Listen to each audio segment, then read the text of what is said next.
If your deep squats look something like this instead of this, you might need to work on ankle mobility. If the tibia can't glide forward over the foot, then your body has no choice but to tip forward, fall back, and even lose balance. This routine restores dorsiflexion so your squats can become deeper, stronger, and more balanced. For this exercise, grab a resistance band. You're gonna anchor the band low. If you're working out from home and you don't have a squat rack, you can anchor your band to a bed frame pole. You can anchor this to a sturdy table leg, or even something structural outdoors that's sturdy. You're also gonna need something to place your foot on, some sort of platform. I'm using 2 plate weights. Now you're gonna place the weights where they're close enough to where you can put your foot on here after you put this around your ankle. Now step into the band and place the band on top of your ankle joint. Hold the band in place as you bring your foot up to where you have constant tension pulling directly behind you. You're gonna be in a half kneeling position. Make sure that your toes are up on the back leg.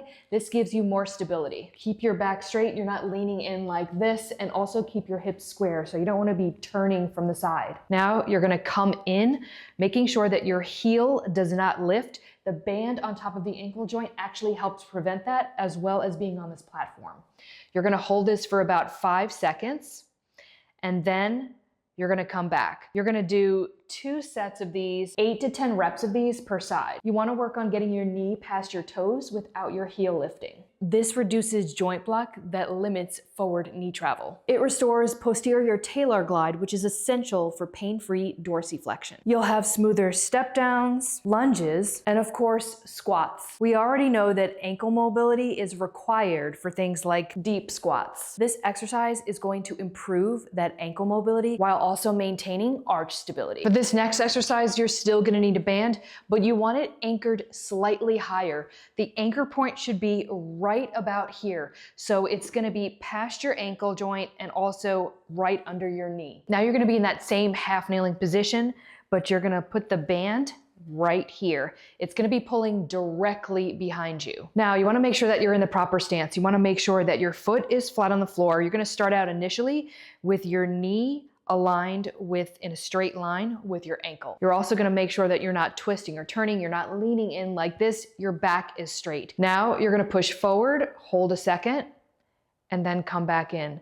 You're gonna do 2 sets of 8 to 12 reps of these on each side. This trains the tibia to move forward, which is required for deep squatting. It improves that end range dorsiflexion while maintaining arch stability. This can also make things like walking down the stairs, walking down a platform, or even a curb feel so much smoother. These 2 resets open the ankle joint so that we can access a deeper range before strengthening it. Let's say you finally got a little bit of ankle mobility and you can finally do the deep squat without your heels lifting. But the problem is, now that you're in this range, you don't feel like you have much stability and you can't hold it for too long. This exercise will help build strength in the area that you need so that you can finally have a longer period of time in your deep squats. You're going to stand roughly hip width apart. Make sure that your back is straight and your ribs are stacked. Now make sure that your arches are not collapsing inward. To help with this, you're gonna spread your toes wide, and then you're gonna make a tripod with your foot. To make that arch, you're gonna squeeze the ball of your foot and also the heel, like you're trying to bring them together without scrunching up the toes. So the toes are nice and wide, and you're squeezing here and here. See what I'm doing there? It's just a very small movement, and that creates a little bit more of an arch in your foot. Keeping your back straight, keeping your ribs stacked, you're gonna start to bring your knees past your toes. You're only going as far as you can. You wanna make sure that your heels are not going to lift.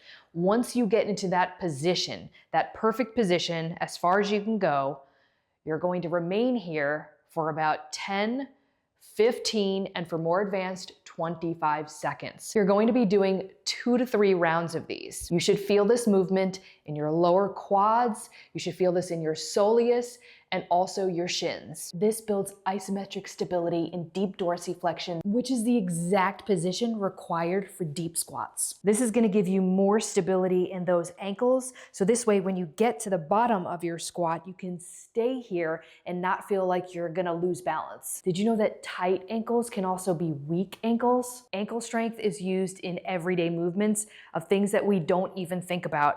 Sometimes our body tends to overcompensate and use other muscles, and that's where we get irritations. But if you want to increase your ankle strength and also your deep squats, it's not just about flexibility, it's about strong ankles as well. For this exercise, same stance, feet hip width apart. If you have a mat that has a little bit of cushion, you probably want to step off the mat for this, because you're going to feel that the more flat the surface, the better control you will have with this exercise. In this position, you're going to do this with a 2-second rise and a 2-second lower. So it is a very slow movement. Also, if you feel like you're going to be losing balance, hold on to something or be somewhere where you can actually have a little bit of stability. This way you don't feel like you're gonna kind of like tilt over. So you're coming up for 2 seconds and then you're coming down for 2 seconds. This increases the capacity of the ankles to tolerate forward shin movement. You'll absolutely feel better when you descend into your deep squats. A lot of people don't realize this, but even if you have excellent ankle mobility, if the front of your shins are weak, your squats will never feel stable. But today, we're gonna go ahead and strengthen them. You're going to stand about 6 inches away from a wall. Now press your back against the wall. You're gonna make sure that everything is straight, so your ribs are stacked. And then what you're gonna do is you're gonna lift your feet slowly, keeping your heel grounded on the floor and holding this for a couple seconds, and then slowly coming back down. You're actually gonna do about 15 to 20 of these with that slight hold, and you're gonna do 2 sets of these. This exercise trains the tibialis anterior, a muscle almost everyone neglects. This actively pulls you into dorsiflexion and stabilizes the foot. You'll have smoother landings and more stable steps. If you can finally get into those deep squats, but you still feel a little wobbly, this exercise is gonna build strength and control in your ankles. Get into a half kneeling position. Now your back foot, you should be on your toes. This creates a little bit more stability. Starting out, we're gonna make sure that the knee is aligned with the ankle right here in a straight line, so that 90-degree bend. And you're gonna keep the back nice and straight, the ribs stacked. And from here, you're just gonna lift up. You're gonna lift everything but the heel. You're gonna hold this for 2 seconds, and then you're gonna come back down.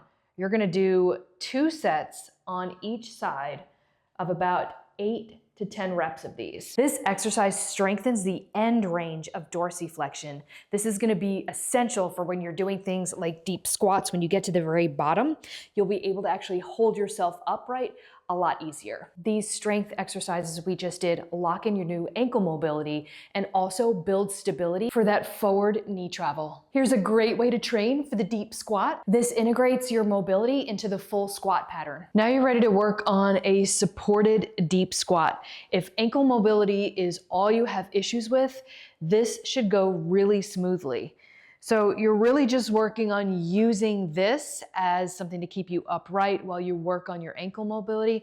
So you're gonna hold on to something sturdy. If you don't have access to a squat rack or anything like that, grab a hold of something sturdy, some sort of pole, some sort of just stable object that isn't going to fall over when you grab a hold of it.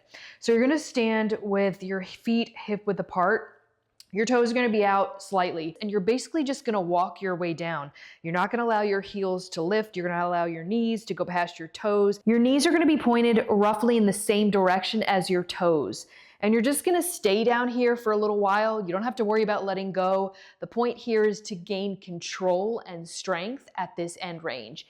And then you're just gonna walk yourself up. You're gonna squeeze everything in here. You're gonna squeeze those quads. You're gonna squeeze the glutes. You're gonna do a total of 2 sets of 6 to 8 reps of these deep squats. It reinforces tibial progression with an upright posture. This trains your squat depth to feel a lot more natural. This is the AGT split squat, and it is one of the best ankle strengthening squats you can do. For this exercise, keep your back straight, and also make sure that when you're in the bottom position, you keep those hips square. You don't want to have them tilt or turn in any way. First, you're going to take a wide stance into a lunge. Allow this foot to stay fully grounded. The heel is going to stay planted.